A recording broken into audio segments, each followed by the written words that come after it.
The Lincoln Project salutes Vice President Donald Trump. As Vice President, Trump will finally have the time to do the things that make him happiest. We at the Lincoln Project are confident that Donald Trump understands his position. Elon is smarter, wealthier, more charismatic, has a far superior and more successful social media platform and company. Talk about old movies, playing on his phone, admiring the assets of other men. Meanwhile, President Musk can get down to the business of running the country. Trump claims the Lincoln Project used AI to make him look bad in their latest ads. In the next 10 minutes, I'll break down exactly what was in those ads, what Trump said about them, and the hilarious response from the Lincoln Project's founder. Plus, I'll show you why Trump's reaction might actually be the best thing that ever happened to these ads. Sometimes the biggest favor you can do for your critics is to prove their point by having a meltdown. Stick around, this gets good. This has always blown my mind a little bit. 91% that watch this show regularly haven't subscribed. Could I ask you for a small favor before we start? If you like this show, what we do here, and want to support us, the free simple way you can do just that is by hitting the subscribe button.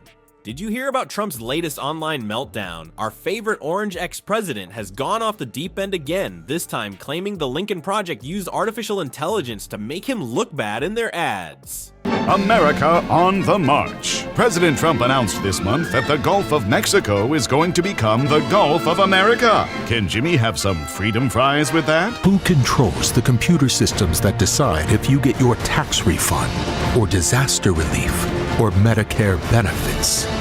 Elon Musk. Republicans have turned in their game uniforms and become cheerleaders. About a big, beautiful canal instead. And we're taking it back. Cheer for Donald Trump and Elon Musk. We got a new sheriff in town. I swear, the man comes up with more conspiracy theories than my uncle after he's had too much eggnog at Christmas. Trump recently posted a furious rant on Truth Social, because that's what rational people do when they're upset, right? He accused the Lincoln Project of using AI to manipulate his appearance in their ads. But this wasn't just some random complaint about lighting or camera angles. No. He specifically claimed they used technology to make him look as bad and pathetic as crooked Joe Biden. Because apparently, in Trump's mind, looking like Biden is the worst possible insult. In typical Trump fashion, he didn't hold back on the name-calling either. He labeled Lincoln Project members as perverts and losers and demanded that Fox News stop running their ads immediately. Nothing says, "I'm a stable genius," quite like throwing a public tantrum and hurling playground insults at your political opponents. What's really fascinating is how this reaction reveals Trump's deep-seated obsession with public image and appearance. Watching the power grab and illegality going on in Washington, it's easy to feel helpless, like there's nothing you can do. Elon Musk, hailed for changing the way we drive, celebrated for sending rockets toward the stars. The penalties for violation are civil and criminal. Elon Musk and his tech bros are not above the law, and a corrupt president has no ability to pardon state crimes. Is using his power to do something unthinkable.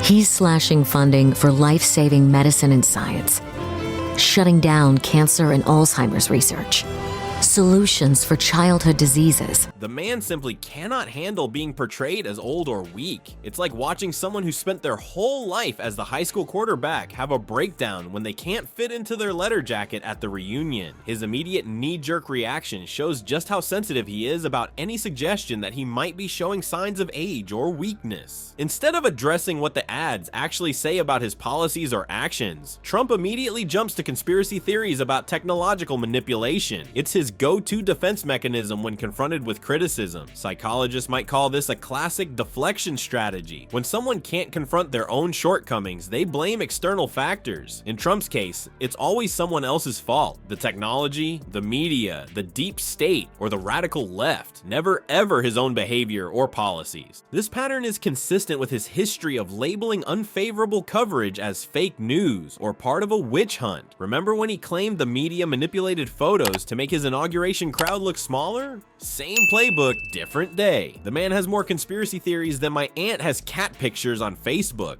But here's what's really going on. Trump is claiming there's a broader conspiracy against him because he simply can't accept unflattering portrayals that highlight his real-life weaknesses compared to Biden. It's easier to claim AI manipulation than to acknowledge that maybe, just maybe, he doesn't come across as well as he thinks he does. Joe Biden says he cares about law and order. He says he believes in our institutions, our safety, and the rule of law. So why is Joe Biden publicly appearing on stage with a convicted felon? In January 2025, the future that generations were warned about will arrive. We know AI will change everything, but a far greater threat is here now. Because that day in January isn't about artificial intelligence. It's about actual stupidity. His fragile ego can't handle the possibility that he might actually appear less competent or less energetic than the man he constantly mocks for being old and frail. The irony of Trump's AI accusations becomes crystal clear when you look at what these Lincoln Project ads actually contain. Instead of high-tech digital manipulation, they simply hold up a mirror to uncomfortable truths that Trump would rather ignore. The man who survived 2 impeachments, countless scandals, and a failed coup attempt is suddenly squirming over some political ads? That should tell you something about their content. Let's talk about what's really in these supposedly AI manipulated videos that got Donnie's diaper in such a twist. The Lincoln Project released a series of absolutely brutal parody ads that don't need any fancy technology to make Trump look bad. They just show reality, which apparently scares him more than any digital effect could. One ad brilliantly skewers the healthcare hypocrisy of senators who back anti-vaccine figures like RFK Jr. while enjoying cushy government healthcare plans most Americans can only dream about. It highlights how these politicians sit in their fancy offices with gold-plated healthcare coverage while regular folks are choosing between paying rent or buying insulin. No need for AI when the real-life contrast is already this dramatic, folks. But that's not all. Another ad tackles Trump's absurd characterization of January 6th as a day of love. Remember when Trump called the violent mob very special people who he loved? Well, the Lincoln Project wasn't having any of that nonsense. Their ad shows the rioters for what they really were. People who came equipped with body armor, chemical weapons, and zip ties. As the ad bluntly states, they came prepared for battle. Again, no artificial intelligence needed, just the uncomfortable reality Trump wants everyone to forget. What makes these ads particularly effective is how they blend humor with serious political criticism. It's like getting a spoonful of sugar with your medicine, except the medicine is, remember what actually happened, and the sugar is, let's laugh at these hypocritical politicians. Studies show this approach helps viewers retain political messages better than dry factual presentations. When you're laughing, you're also absorbing the information more deeply. These ads are designed to make you think while you chuckle. When you see senators who rail against vaccines enjoying the best medical care tax dollars can buy, it's both funny and infuriating. When you hear Trump's day of love comments while watching footage of violent insurrectionists, the absurdity hits you right in the face. The Lincoln Project knows exactly what they're doing. They're using comedy as a Trojan horse to deliver serious political messages that stick in people's minds. What's particularly clever about this approach is how it mirrors successful political humor campaigns from the past. From political cartoons of the 1800s to Saturday Night Live sketches today, humor has always been one of the most effective ways to critique those in power. By making their criticism relatable and engaging, the Lincoln Project ensures their message reaches beyond the typical political junkie. Trump's temper tantrum over these ads triggered something even better than the original videos. While most people would apologize or back down when accused by a former president, the Lincoln Project decided to pour gasoline on the fire instead. Rick Wilson, one of the co-founders of the Lincoln Project, didn't waste time with polite denials when Trump started ranting about AI manipulation. Wilson's response on X was absolutely savage. Listen, you shambling pantloaf, we didn't need AI to make you look like an impotent, drooling codger in steep cognitive decline. Our Project Lincoln just showed reality and you can't take it. Stay tuned for more. We know you can't look away.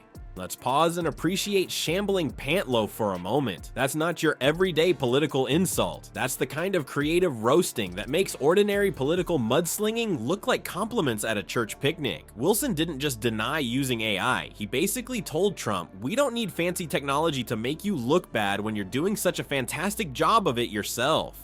The brilliance of this response isn't just in the colorful language, it's in the psychology behind it. Most organizations would get defensive or issue some boring statement about journalistic integrity. The Lincoln Project instead doubled down, knowing exactly what they were doing. They understand that Trump can't resist responding to attacks on his image. What's even more clever is how Wilson ended his comeback with "Stay tuned for more. We know you can't look away." That's some next level trolling right there. Wilson isn't just responding to Trump's accusations, he's taunting him, practically guaranteeing Trump will be watching their next ads while fuming and reaching for his phone to post more angry rants. This is political jujitsu at its finest. The Lincoln Project has figured out how to use Trump's own predictable reactions as a promotional strategy. Data shows that after Trump complained about these ads, engagement with the Lincoln Project's content skyrocketed. Views and shares went through the roof. Political analysts have noted this as a smart tactic, essentially turning Trump into an unwitting promotional partner. Wilson has been a sharp critic of Trump for years, regularly using humor and satire to cut through the noise of regular political discourse. His approach has made him a significant figure in the anti-Trump movement, frequently appearing on news shows and podcasts where his no-holds-barred commentary stands out in the often too polite world of political punditry. The strategy is working beautifully. Trump's complaints about the ads have given them a much wider audience than they might have reached otherwise. It's like getting free advertising from the very person you're criticizing. Every time Trump responds, he amplifies their message to millions of people who might never have seen these ads in the first place. What makes this exchange particularly fascinating is how it reveals the power dynamic at play. Despite being a former president with massive resources and platforms, Trump can't seem to resist taking the bait from organizations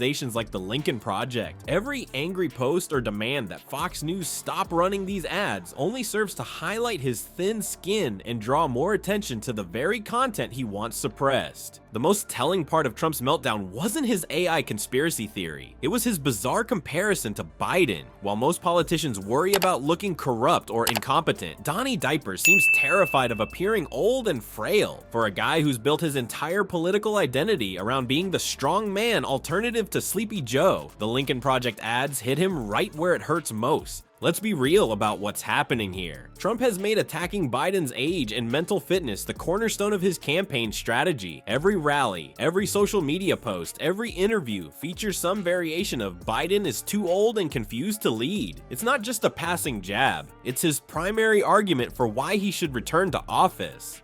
"Vote for me because I'm not the old guy" is basically his entire platform at this point. But these Lincoln Project ads flipped his favorite narrative completely upside down. By portraying Trump as the one who's deteriorating, they've created his worst nightmare scenario. Voters might start wondering if the orange turd doth protest too much. Could all that Biden criticism actually be projection? What if Trump is the one who's really losing it? This explains why his reaction was so visceral. When someone challenges your central campaign message, you don't just get annoyed, you panic. Recent polling shows voter concerns about candidate fitness are a major factor in electoral decisions. Trump knows this, which is why he spent years crafting this image of himself as the vigorous, energetic alternative to Biden. It's almost comical how obsessed Trump is with appearing strong and vital. His public appearances are carefully choreographed performances of supposed stamina, complete with fist pumps and tough talk. Remember how he used to mock Biden for wearing a mask during COVID, or how he constantly brags about his supposed physical prowess. This isn't random behavior. It's a psychological strategy to project dominance. What's fascinating from a psychological perspective is how Trump's reaction to these ads reveals his deepest insecurities. When someone is genuinely confident in their strengths, they don't explode at every criticism. His immediate jump to conspiracy theories rather than substantive response tells us everything we need to know about what keeps him up at night. He's not worried about policy debates, he's worried people might see him as weak.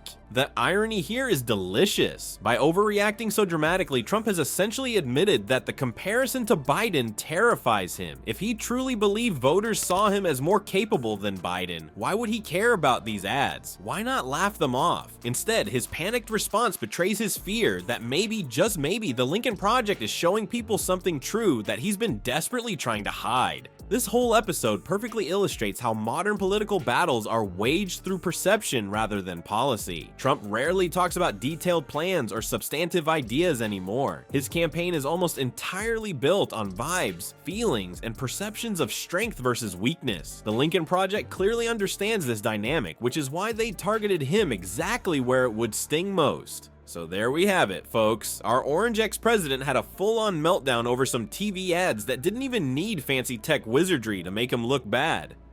Truth is, humor has always been a killer weapon in politics. The Lincoln Project knows exactly what they're doing by wrapping their critiques in jokes. It sticks in your brain way better than some boring political lecture. Next time a politician starts screaming about fake news or AI manipulation, take a second to peek behind the curtain. What are they really trying to hide? What truth are they desperate for you not to see? Trump's whole tantrum just proves the old saying, comedy doesn't create wounds, it just pours salt in the ones that already exist.